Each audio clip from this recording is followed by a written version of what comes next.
1968 Dodge Charger restoration, part 8. Hey, let's get into this.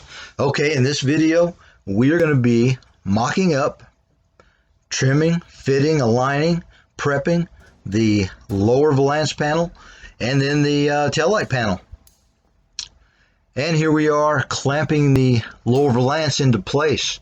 Now we're using C-clamps here because we're going to be moving that thing around several times, and we want the ability to just unlock the clamp and move it where it needs to go. I got that last one in there. And now what I'm doing is I'm drilling 1/8" holes, and I'm going to do it in about 4 different spots. And instead of using screws, I really don't like to use screws because it leaves a distorted hole if you run the screw in and out multiple times, or it will just waller out the hole, then the screw doesn't keep tight pressure. And instead of that, we're going to be using Clecos. So with the Cleco system, you drill a hole one time through both panels that you want to join, and then install the Cleco with the tool, and it cinches down both panels together and holds them into place.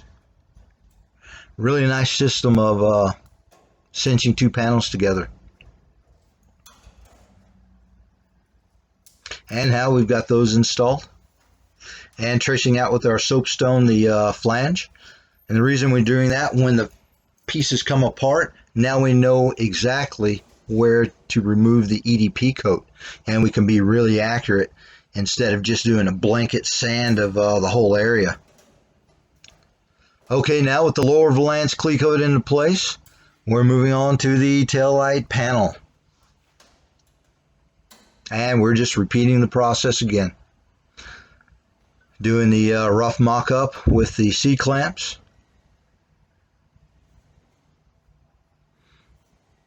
It's really starting to take shape. Everything looks like it's either in the right position or really close. Doing a little trimming and fitting, using a tape as a guide. And we set our C-clamps where there's just enough pressure to hold these 2 panels together. We don't want to dimple the panels or cause damage by locking those C-clamps down into place.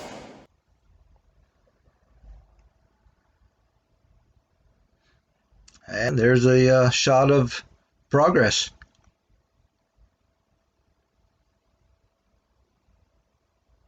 And our flanges look really nice and tight together. Everything's looking the way it should. I'm really happy with it.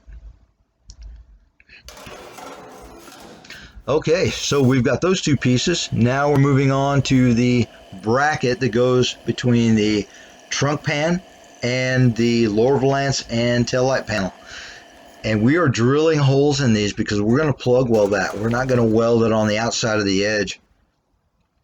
We want to try to really mimic the factory. And we're tracing around that unit with the soapstone.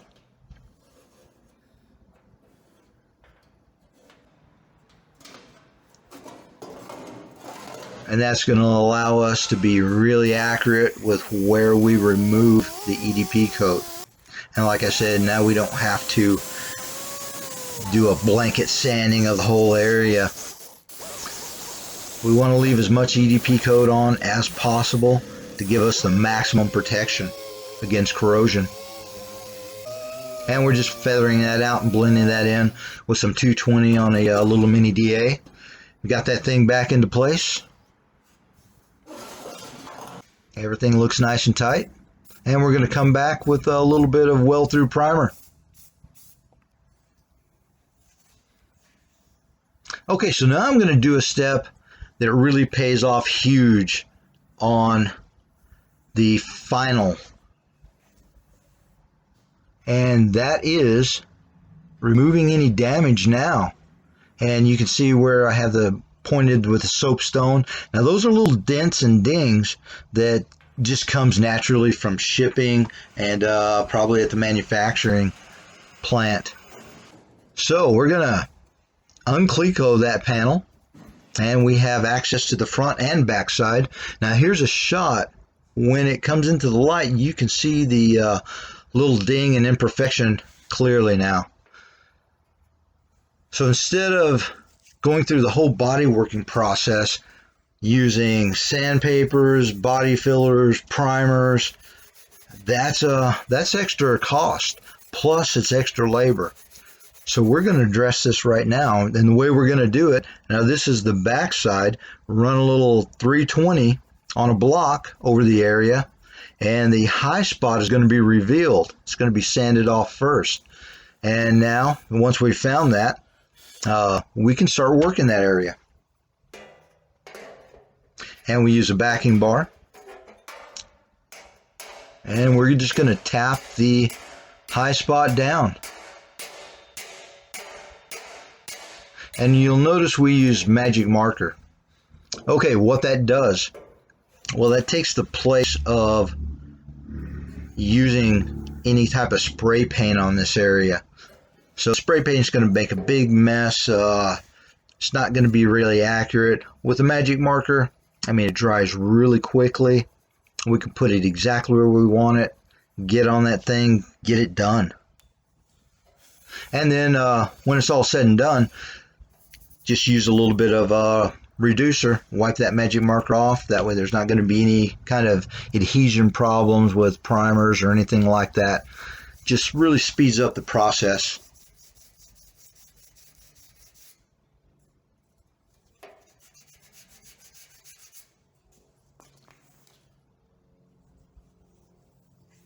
And you can see we don't have a high spot any longer.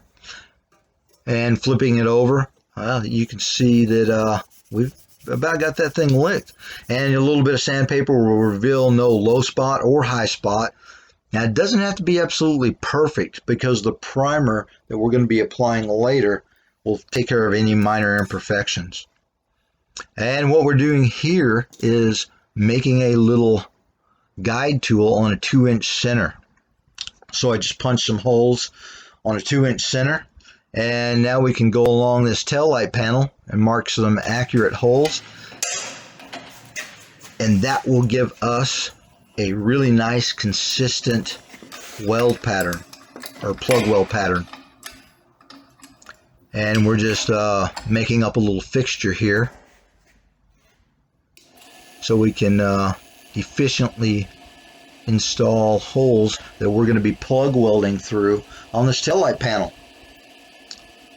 Well, our handheld hole punch, well, we really couldn't get it into this area, so this is the next best thing, and this is a really quick, efficient method.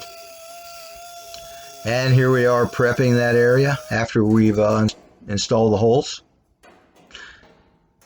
And now we're going to be unclecoing and prepping the lower valance. Now you can see where we went over with the soapstone. So now we can be really accurate with our EDP coating removal. And we're putting the weld-through primer. The weld-through primer is much thinner than the EDP coating. Yeah, the EDP coating doesn't lend itself to welding very well. Weld-through primer takes care of that. Now this area is not going to be accessible after we weld that lower valance panel on. So we want to seal that thing up. Don't want to forget that. And here we are just using a 3M body sealant. Hey, and as always, hey, thanks for watching.